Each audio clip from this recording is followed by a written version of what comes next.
Hello, ladies and gentlemen, this is Malikicowtipper bringing you another game of StarCraft 2. Tonight my opponent will be Psiko. I'm gonna call him Plisco, even though I'm very confident that's actually not the way his name is supposed to be pronounced, so if this takes a second to load, just forgive me. I did just restart my laptop, and I don't know if I ever told you guys, but I'm actually doing all my games, everything, on a pretty awesome Asus laptop, so if you're ever in the market for a gaming laptop, Toshiba makes a great Quasmio, awesome gaming series laptop. Alienware is good if you're willing to pay the little bit of extra money, but Asus has my bid for computing technology as far as the mobile space goes with ultra lightweights, ultra portables, even their regular machines are very good, but for their gaming series, I think these are about as good as you can get for the money. So anyway, now my shameless advertisement for Asus is out of the way, I'm going to be bringing you this match. So, Plisco, or Plisco, is the blue Zerg on the lower right left-hand corner of Steps of War, versus me, the red Zerg, with my awesome no rally pointing drones right now,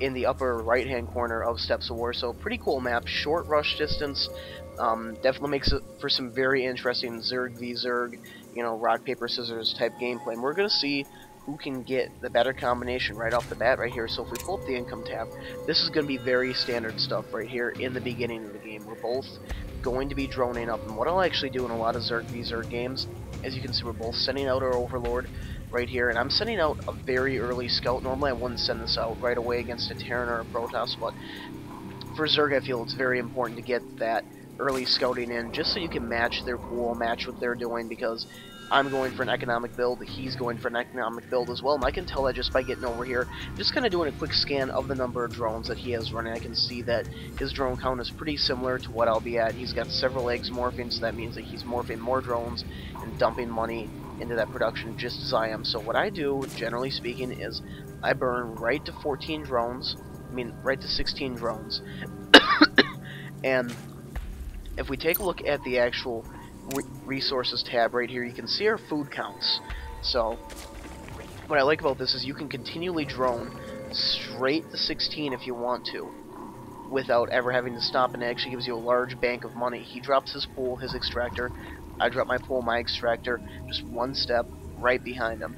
But normally speaking, if I had not done that, I would have went straight to 16, dropped a hatch, and then dropped an extractor, then dropped my pool. And what this affords me is very little time just sitting there, kind of twiddling my thumbs while I'm gathering resources. Now, I did do a test, and it does seem that doing a 14 hatch, then a 13 extractor, 12 pool, will get this entire thing up and running about 10 to 20 seconds earlier as far as it goes, but it doesn't give you the same buffer of minerals when the entire thing finishes. Now in StarCraft, it's not really always a good thing to be saving your minerals, but what happens with the 16 pool, or the 16 fast expand, whatever you want to do with it, is you have more extra minerals right away, which can allow you to jump right into your gas, can allow you to go straight to banglings, straight to roaches, maybe even to lair if you want to be really gutsy about it, or get 2 queens, almost right away as far as this go. But going for the pool first, my expansion will be a little late, and you can see that my opponent's actually ahead of me by 2 drones right now,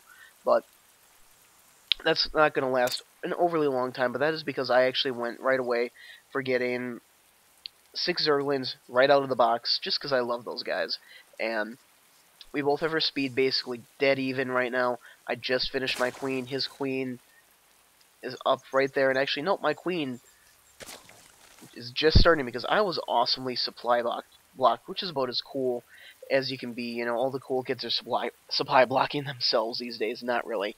Really not recommended. So kind of a nice little thing he's doing right here. He just has a couple Zerglings set to patrol, and they'll auto-attack whatever comes through. They'll just kind of be a nice little buffer, and he's actually doing a good job placing his overlords throughout the map. He's got one right outside. He can see that I'm expanding, and if we go over to the income tab, I'm actually going to sneak a little bit ahead at 17 to 15, but that's because he's going for a Roach Warren. So he saw my fast expand, so he's at this point, looks like, choosing to do just a little bit of a longer one-base play.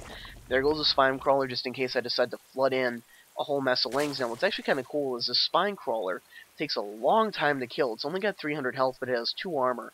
These poor little guys can only do 3 damage against it, which means these Zerglings have to hit it 100 times, which would take about 70 seconds for one Zergling to do, which is just ridiculous. I mean, you can cut that down just by, multiplying your number of Zerglings, but I'm actually pulling quite a bit ahead at 20 to 14. But if we take a look at the production tab, we both got a pretty similar number of Zerglings out on the field. Actually, no, I lied. He has a way bigger army than me. You can see that's a lot of speedlings coming out right here, and this is kind of one of the faults that you get when you go for, when you drone so heavy and your opponent knows what you're doing. He can see that I'm not really producing too many Zerglings, and right here, that's a lot of speedlings coming out. They're going to drop my scouting ling, and at this point, going over to the production, I'd realized, whoa, that's not what I want, because I saw those lings, and right here, I don't have nearly enough lings to, counter that, and I actually mismoved right there. I brought up a menu, and my lings are just getting absolutely annihilated. He takes out almost all my lings and only losing about half of his. Now, what he does right here, most players will do this, they'll choose to drop your expansion. Now, he probably thought I might have had a spine or a few more lings back here, but I didn't. He could have rushed right in here, and that would have easily been a GG for me. There's no way I could have held back this number of lings. But he's actually... There we go. Oh, I'm going to tag it one more time. Boom, boom. And my little broodlings, loyal right to the end, are actually going to come up here. They're going to help support me in dropping, these number of Zergs. So I was able to reproduce just enough to be able to clean this up right here. Checking out the units lost. I'm actually behind because he did manage to drop my hatch, which was just a nice little pickup on his part. So right now we've both got our lair down. Let's go over to the income tab. And we're both dead even. And I've lost more minerals. Neither of us have an expansion. He's the one that has roaches out in the field. I did decide to go Hydra. And this was just kind of a spur of the moment play where I'm like, you know what? He's probably expecting me to do mutas, but I'm on one base right now, and it just doesn't make sense to go mutas off of this one base when I may not be able to secure this expansion. But if I can put some Hydras out on the field with some Lings in front, that can be a very good DD combo. And it might prepare me in case he decides to go for mutas, which right now he isn't putting anything up. He's actually going for some pretty heavy roach play, and he's using his roaches, basically going to wall this off, and he's going to try to go for an expansion. So he's really kind of smart about this, where he doesn't want me rushing in a lot of speedlings. Like, if we look at the army composition, I built up just quite a nice little number of speedlings right there, just as a counter push, because generally speaking, and I saw this with my Overlord, that after a push like that, where they didn't break you, he cancels it right there, I run off, and I'm like, no, screw that, I want this drone. I'm coming back for blood. Take my hatch, I take your drone. But usually that'll mean that your opponent is going to macro up a little bit. He's not going to attack out right away, which isn't always the case. You can push up with these number of roaches. He's got 7 roaches there. I've got plenty of lings and some hydras to stop it with, but that doesn't mean that I wouldn't lose a good portion of my lings in that attack, just because lings, they don't do too well against roaches. I mean, mineral for mineral, a roach is a great investment in ZvZ because these guys are so tough. If we take a look at it back here, we have a Hydrodan going up, the second extractor's going up, and holy saturation, Batman. We just have a lot of drones, 25, which realistically that's not all that heavy because he's going to migrate some of these over here to gas. 2 Evo chambers, so take a look at this. This is going to be really tough for me to run through and get any Zerglings in here. I mean, I could sneak some through in the back, but we got Evo chambers here, we've got a spine crawler there. It's just nice and secure. That's secure right there, but he has chosen not to drop his expansion, so right now, my expansion is up and running. This little pile of Zerglings and these Hydras, nice little deterrent. I have not gotten Hydra range yet. It's not even on the queue.